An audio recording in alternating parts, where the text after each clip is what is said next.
Yo, what's up with y'all boys and girls, man? I'm back. Hey, I ain't had no power over the last couple days. Me and hundreds of thousands of other people here in the Dallas area. We got hit with some bad storms, tornado style weather. It's that time of the year. We all know that. So, no power, no internet. But as you can see, I'm back and I'm back continuing to cook up this NBA action, man. Y'all know we do it on the Jam Session. We cook up every single game, barring no outside circumstances, um, every single day, man. Look, money making Thursday. Last time I talked to you guys, it was the Indiana Pacers and the Boston Celtics game 4. We took the Pacers plus the points, and I told you guys I thought, well, we were gonna bring them brooms out, man, and bring them brooms out. They did. So shout out Boston for that. I was not able to make a video for my Mavs and the Timberwolves game 4. Y'all know where I was at, man. Again, I thought we was bringing the brooms out. Didn't happen. Shout out to Timberwolves. They did respond and win game 4 in Dallas. I'm going to break down in detail, though, why I think it will be a gentleman's sweep, man. So, hey, before I talk too much here in this intro, I appreciate each and every one of you for continuing to tune in and watch this video. If you appreciate the content that I do, all I ask is that you smash that like button for me. You subscribe to the channel if you haven't already. And as I always say, man, if you're rocking with me, rock with me. I'm active on Instagram and Twitter all day long. There's a link for both in the description below. And of course, I have premium plays over at the site, man. Money making Thursday. Let's keep the momentum rolling forward because we've been red hot, man. This last week or so, we've been seeing the board extremely well in the NBA and in Major League Baseball, man. So, the dog days of summer are on the horizon. I do bet baseball. Hey, so y'all can hop on with me something long term and let's continue to kick the crap out of the books. Let's continue to cook up this NBA action, man. Let's smash it per usual. Let's make some money tonight, man. And without further ado, let's hop right to tonight's NBA action. All right, ladies and gentlemen. Let's get her done, man. We got game 5 of the Western Conference Finals. We got my favorite team, the Dallas Mavericks, out on the road facing the Minnesota Timberwolves, a.k.a.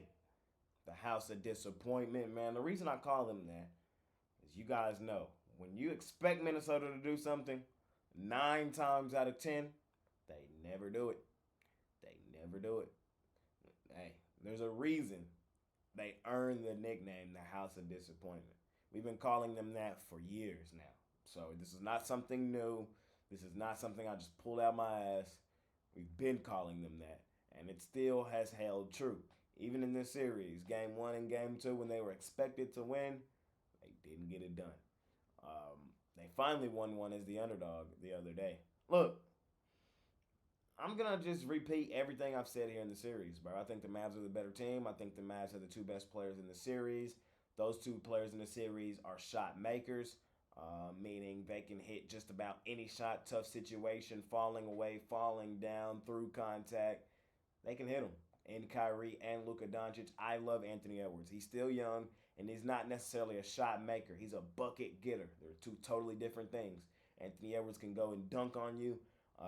You know what I mean? He has a nice catch-and-shoot jump shot, but off the dribble shots like that, that's not really his forte. And we've seen that kind of be a problem for him and the Minnesota Timberwolves late in basketball games. When Luka, Kyrie make the plays, we've seen Anthony Edwards throw the ball away because he couldn't get and make the shot. He did hit a nice one this last game. Shout out to him. Kind of came off the screen and hit a nice little jumper. But we haven't really seen that from him outside of that in this series. Late fourth quarter is when the Mavs have really shined for the most part here in this series, and I think that continues to hold true here. I think this is going to be a really competitive basketball game. I think this is a 50-50 basketball game. And with that being said, I want the team with the better closers. I also want to attack the plus money. I also really like the Dallas Mavericks on the road. Remember, the Mavs were the most profitable road team in the NBA. They were the best road team in the NBA. We know about the Mavs on the road. Look, let's go back to Series 1. We saw the Mavs lose Game 4 to the Los Angeles Clippers at home at the crib. What did they do? Game 5 went out on the road to Los Angeles and beat up on the Clippers. Closed them out. Not closed them out, but they won that basketball game. Game 5 to Game 6, they came home and closed them out. Oklahoma City, we saw what happened in that series. They lost game 4 at home at the crib. What did they do? Game 5 went to Oklahoma City, won that game, responded. You know what I mean? So I have no fear, no doubt in my mind that they can go in here, respond, and beat Minnesota in game 5, just like they've done in the 2 previous series they've played. Um, I know Minnesota came home and responded after losing the first 2 to Denver last series. But Denver, hey, they're not that good on the road. Let's just call a spade a spade. They've been a 50-50 road team the last couple seasons. That's who Denver is on the road. The Nuggets go stupid, dummy, crazy at home at the crib, not necessarily on the road. So I wasn't surprised at all to see Minnesota respond in that game. I actually had Minnesota to do that in that basketball game.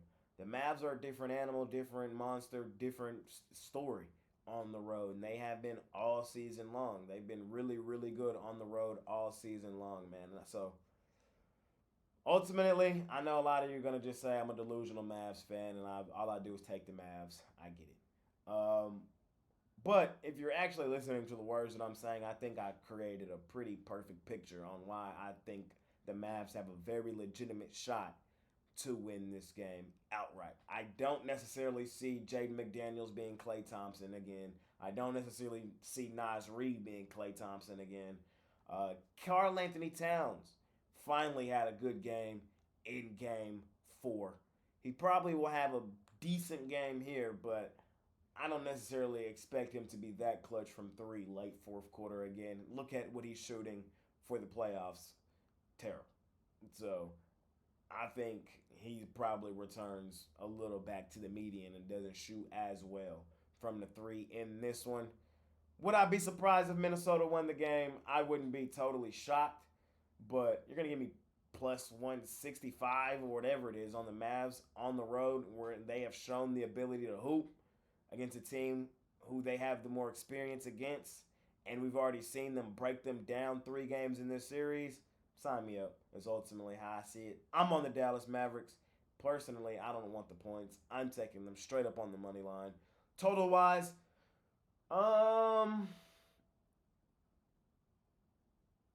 total kind of tough for me here in this one. I'm low-key just going to stick to the theme and take the over. I think we get some points here in this basketball game. I think Minnesota offensively will have some things going for them. They are at home at the crib, but I think Dallas can and will go bucket for bucket for them or with them. I know these are 2 of the best defensive teams in the league. The Timberwolves, when you look at full season defensive numbers, are number 1. But if you look at defensive numbers since the trade deadline, since the Mavs became the Mavs, they're the number 1 defensive team. So these are 2 of the best defensive teams in the league. That's why the totals have been so low, but we've seen them get up and over this number just about every game in the series, and I think that kind of continues here. So small lean for me on the over, and props. It's probably going to be a Luka game, man. Best player in the series usually takes over, and I think this is probably going to be one of those. I wouldn't be surprised if he dropped a 40-point triple-double tonight. I wouldn't be surprised at all. Matter of fact, I'm probably going to bet that.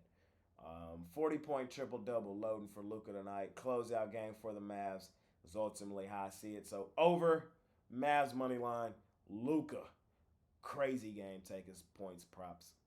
And that's going to conclude this episode of my NBA Jam Session. As always, I appreciate each and every one of you boys and girls that continue to tune in and watch this video. If you appreciate the content that I do, all I ask is that you smash that like button for me. You subscribe to the channel if you haven't already. And as always say, man, if you're rocking with me, rock with me. I'm active on Instagram and Twitter all day long. There's a link for both in the description below. And of course, I have premium plays over at the site, man. Money making Thursday. And again, I appreciate every last one of you for the kind words, the DMs, the comments that you guys sent me over the last couple days. I'm back, though. Let's continue to cook up this NBA action. Let's stay red hot, because we've been red hot this last week or so. All sports combined, baseball, NBA. Let's keep the momentum rolling forward. Hop on something long term. And, Jay Briggs here. I'm out of here.